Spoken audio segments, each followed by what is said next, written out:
மீனவை சொந்தங்களே, சுட்டரிக்கின்ற வெயிலை பொருட்படுத்தாமல் இங்க இருக்கக்கூடிய நம்முடைய தாய்மார்கள், பெரியவர்கள், தாய்மார்கள் சிரிக்கும் பொழுது ராஜ்பவன்ல தாமரை மலர்ந்து விட்டதாகத்தான் நான் பார்க்கின்றேன்.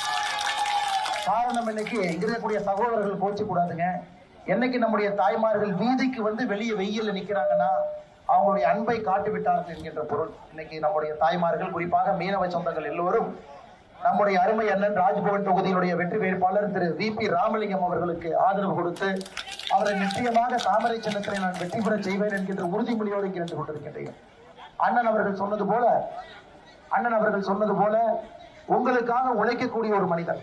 இந்த ராஜ்பவன் தொகுதியில ஒரு பக்கத்துல வணிக பெருமக்கள் இருக்கிறாங்க, இன்னொரு பக்கத்துல நம்முடைய மீனவ சொந்தங்கள் இருக்கிறாங்க. இன்று மீனவர்களாக இருக்கக்கூடிய உங்களுக்கு தெரியும், 1947 சுதந்திரத்திற்கு பிறகு எத்தனையோ ஆட்சிகள் வந்தாலும் கூட பாரத பிரதமர் நரேந்திர மோடி அவர்கள் தான் 2019 முதலாக மீன்வளத்துறை என்கின்ற ஒரு அமைச்சரவை உருவாக்கியது நம்முடைய பாரத பிரதமர் நரேந்திர மோடி அவர்கள். ஏன்னா அவரே ஒரு மீன்பிடி மாநிலத்திலிருந்து, குஜராத்திலிருந்து வந்த காரணத்தினால மீனவ சொந்தங்களுக்கு எந்த அளவுக்கு மரியாதை கொடுக்க வேண்டும் என்பது முழுமையாக அவருக்கு தெரியும். இன்னைக்கு எப்படி நம்முடைய விவசாய பெருமக்களுக்கு பல திட்டங்கள் இருக்கிறதோ, இன்னைக்கு மீனவ சொந்தங்களை மீன்பிடி விவசாயிகள் என்கின்ற ஒரு பெயரை கொடுத்து விவசாய பெருமக்களுக்கு வரக்கூடிய எல்லா திட்டங்களும் கூட இன்னைக்கு மீனவ சொந்தங்களுக்கு வர வேண்டும் என்று பாரத பிரதமர் நரேந்திர மோடி அவர்கள் ஆட்சி நடத்தி கொண்டிருக்கிறார்கள். அது மட்டும் இல்லை அருமை சொந்தங்களே, உங்களுக்காக ஒரு தனி திட்டமும் கூட மத்ஸ்ய சம்பந்த யோஜனா என்கின்ற தனி திட்டத்தை நம்முடைய பாரத பிரதமர் நரேந்திர மோடி அவர்கள் மீனவ சொந்தங்களுக்காக நடத்தி கொண்டிருக்கிறார்கள். 2014 பிறகு 4000 கோடி ரூபாய்க்கு மேல புதுச்சேரி மாநிலத்திற்கு மட்டுமே மீனவ சொந்தங்களுக்கு, மீனவ நண்பர்களுக்காக இவ்வளவு பணத்தை மத்திய அரசு நம்ம கொடுத்திருக்கிறாங்க. அருமை சொந்தங்களே, உங்களிடம் ஒரே ஒரு வார்த்தை மட்டும் கேட்டுக்கிறேன். நம்ம படகு எடுத்துட்டு கடல்ல போறோம். ஆரம்பத்துல கொஞ்சம் அலை வரும் பொழுது படகு கொஞ்சம் மேலையும் கீழையும் போகுங்க. கொஞ்சம் நடுக்கடலுக்கு போன பிறகு ஆனந்தமாக அந்த படகு போகும். நாம் நன்றாக புரிந்து கொள்ள வேண்டும், புதுச்சேரி ஆனந்தமாக இருக்க வேண்டும் என்றால் மத்திய அரசும் மாநில அரசும் இணைந்து எப்படி நம்முடைய படகு இணக்கமாக செல்கிறதோ அது போன்ற அரசு வேண்டும். ஆனா காங்கிரஸ் ஆட்சி இங்க வந்தா புதுச்சேரியை பொறுத்தவரை அது ஏடிஎம்மாக மட்டும்தான் இதை பயன்படுத்துவார்கள். 15,000 கோடி ரூபாய் ஓராண்டுக்கு மத்திய அரசு கொடுக்கக்கூடிய பணம் ஏடிஎம்மாக மட்டும்தான் புதுச்சேரியை பயன்படுத்துவதற்காக ஒரு கட்சி இருக்குன்னா அது காங்கிரஸ் கட்சி. உங்களுக்கு சேவை செய்வதற்காக பாரதிய ஜனதா கட்சி, நம்முடைய அருமை ஐயா, உங்களுடைய அன்பையெல்லாம் பெற்றிருக்கக்கூடிய NR ஐயா என் ரங்கசாமி ஐயா அவர்கள், உங்களுக்கு தெரியும், சிவப்பு அட்டை, சிவப்பு ரேஷன் அட்டை இருந்ததுன்னா 2,500 ரூபாய் மகளிருக்கு உரிமை தொகையாக, மஞ்சள் அட்டை இருக்குன்னா 1000 ரூபாய் நம்முடைய மகளிருக்கு உரிமை தொகையாக கொடுக்கக்கூடிய ஒரு அற்புதமான மனிதர், ஒரு நேர்மையான மனிதர். அவர் முதலமைச்சராக இருக்கின்றார், அந்த கூட்டணியுடைய தலைவராக இருக்கிறார். எல்லோரும் இணைந்து உங்களை உயர்த்த வேண்டும் என்கின்ற ஒற்றை நோக்குள்ளது. குழந்தைகள்லாம் இருக்கிறார், உங்க குழந்தைகள்லாம் படித்து முடித்து விட்டு அவர்களுக்கு வேலை புதுச்சேரியில் கிடைக்கும். சமீபத்தில் ஜோஹோ நிறுவனம் புதுச்சேரிக்கு வந்திருக்கிறாங்க. ஏசர், புதுச்சேரியில் இருக்கக்கூடிய ஏசர் கம்ப்யூட்டர் கம்பெனி ஒரு வருடத்திற்கு 3 லட்சம் கம்ப்யூட்டரை இங்கே உற்பத்தி செய்யக்கூடிய நிறுவனத்தை கொண்டு வந்திருக்கிறார். ஏன்னா உங்கள் குழந்தை படித்து வளரும் பொழுது புதுச்சேரியில் இருக்கக்கூடிய இளைஞர்கள் வெளியே சென்னைக்கோ பெங்களூருக்கோ ஹைதராபாத்துக்கோ வேலை பார்க்க போகக்கூடாது, புதுச்சேரியில் இருக்கணும். வேலை வாய்ப்பு நிறுவனங்கள் இங்கே வர வேண்டும். அதையும் கூட நம்முடைய ஐயா NR ரங்கசாமி அவர்கள், நம்முடைய மத்திய அரசு நரேந்திர மோடி ஐயா அவருடைய உறுதுணையோடு இங்கே கொண்டு வந்து கொண்டிருக்கின்றார்கள். ஆனால் மீனவ சொந்தங்களாக இருக்கட்டும், இளைஞர்களாக இருக்கட்டும், முதியவர்களாக இருக்கட்டும், முதியோர்களுடைய உதவித்தொகையை அதிகப்படுத்தி இருக்கின்றோம்.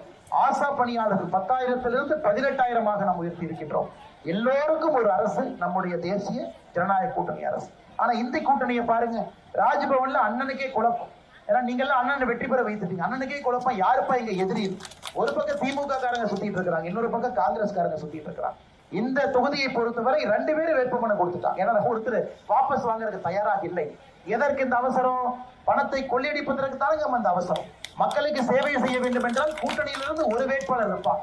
ஆனா ஒரே கூட்டணியில 2 வேட்பாளர், கைச்சின்னமும் நிக்குது, உதயசூரியன் நிக்குதுன்னா இதை ஏடிஎம்மாக பயன்படுத்துவதற்கு மட்டும்தான். இது மட்டும் இல்லைங்க, 16 இடத்துல காங்கிரஸ் போட்டி போடணும். புதுச்சேரி 30 தொகுதியில 22 இடத்துல போட்டி போறார். அண்ணன் திருமாவளவன் அவர்கள் சொந்த தொகுதியை தாண்டி 3 இடத்துல போட்டி போடுறாரு எக்ஸ்ட்ரா. கம்யூனிஸ்ட் கட்சி, மார்க்சிஸ்ட் சொந்த தொகுதியை தாண்டி அவங்களும் 3 இடத்துல, 6 இடத்துல காங்கிரஸ் கட்சியினுடைய வேட்பாளர் எக்ஸ்ட்ரா நிக்கிறாங்க. இது ஒரு கூட்டணிங்களா? ஒரு கூட்டணியில உங்களுக்குள்ளேயே எந்த தொகுதியில் நிற்க வேண்டும் என்கின்ற எண்ணம் வரல. எப்படி நீங்க 5 ஆண்டு காலம் மக்களுக்கு ஆட்சி செய்ய போறீங்க? எப்படி 5 ஆண்டு காலம் ஒற்றுமையாக மக்களுக்கு நீங்க வேலை பார்க்க போறீங்க? இதற்கு முன்பு காங்கிரஸ் கட்சி கவிழ்ந்ததை ஞாபகப்படுத்துறாங்க. திராவிட முன்னேற்ற கழகம் தன்னுடைய ஆதரவு வாபஸ் வாங்கினால காங்கிரஸ் கட்சி இதற்கு முன்பு கவிழ்ந்தது. அப்படிப்பட்ட ஒரு காட்சியை தேர்தலுக்கு முன்பே பார்க்கின்றோம். ஆனால் நம்முடைய கூட்டணியை பொறுத்தவரை நிலையான ஒரு கூட்டணி, வலிமையான ஒரு கூட்டணி, மத்திய அரசோடு இணக்கமாக இருக்கக்கூடிய கூட்டணி, எல்லாவற்றையும் தாண்டி ராஜ்பவன்ல உங்கள் வீட்டு பிள்ளை அண்ணன் VP ராமலிங்கம் அவர்கள் வெற்றி பெற செய்யும் பொழுது மட்டும்தான் நம்ம பேசுனதெல்லாம் செய்ய முடியும். நம்ம பேசுனதெல்லாம் செய்யணும்னா பேசக்கூடிய நபருடைய குரலுக்கு ஒரு மரியாதை இருக்கணும், அந்த குரல் வலிமையா இருக்கும். மாநில தலைவராக இருக்கக்கூடிய VPR அவர்கள் இன்னைக்கு மிக முக்கியமான ராஜ்பவன் தொகுதியில் நிற்கிறார். அதனால் நிச்சயமாக அவருக்கு நீங்க அங்கீகாரம் கொடுங்க, அவரை வலிமைப்படுத்து, அவருடைய குரலை உயர்த்துங்க. உங்களுக்கான குரலை அவர் பேசி எல்லா விஷயத்தையும் செய்து தரக்கூடிய முழு வல்லமை படித்தவர்.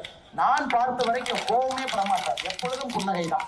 ஏ ராஜா எப்படி ராஜா, நல்லா இருக்கியா ராஜா, அப்படி மட்டும்தான் பேசக்கூடிய ஒரு மனிதர். வணிகராக இருந்து நேர்மையாக சம்பாதித்து விட்டு அரசியல் துறையில 60 வயதை தாண்டி இன்னைக்கு அரசியல் துறையில எல்லாத்தையும் பார்த்துட்டு பொது சேவை மட்டுமே முழு சேவை என்கின்ற நோக்கத்தில் வந்திருக்கிறார். ஆனால் VP ராமலிங்கம் அவர்களுக்கு ஏப்ரல் 9ஆம் தேதி தாமரை சின்னத்துல நீங்கள் வாக்களிக்க வேண்டும் என்று இங்க இருக்கக்கூடிய நம்முடைய மீன்பிடி சொந்தங்களை, தாய்மார்களை, சகோதரிகளுடைய பாதத்தை தொட்டு வணங்கி, கடல் எண்ணெய் எப்படி உங்களோடு எப்பொழுதும் ஒத்துழைக்கின்றார்களோ கடல் எண்ணெயை போல உங்களோடு ஒத்துழைக்கக்கூடிய ஒரு தலைவருக்கு நீங்கள் வாக்களிக்க வேண்டும் என்று சொல்லி என்னுடைய உரையை முடித்துக் கொள்கின்றேன். நன்றி, வணக்கம். பாரத் மாதா கி.